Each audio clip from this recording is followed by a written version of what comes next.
Kei te karanga te kōmihana pōti, kia tukuna mai e te motu he tāpai kōrero e pāna ki te aro taketanga o te tikanga pōti whirirua. No te rangi tonu nei i whakapuakina mai ai ngā kaupapa ka a te tirohia ake i roto i tēnei aro take. Engari te ahua nei ka re te noho a te Māori ki ro whare pāremata e tirohia. Ko te noho rua a te kaitono hei māngai a rārangi o tira hei kaitono a rohe hoki, tētahi take ka a te matapakihi ake. Tuia ki tērā, kia pēhea te nui o te pōti ā-rōpū, e uru atu ai ngā māngai o tēnā rōpū ki roto i te whare pāremata.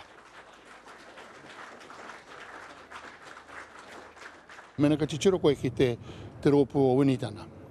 Ai, tika tunu kei te mōhio ngā kaipōti i a Winitana, nā kona rātau i pōti mo tēnā rōpū. Engari, ko tana wairoa, uru mai, i tana taha, ka mautu he, kāre te tangata mohe ko wai tēnā, he tangata tōtika rori noi honei.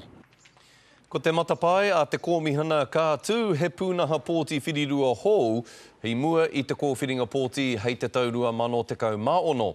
Hei te mutunga o te haratua, peto ai te wā tāpai kōrero.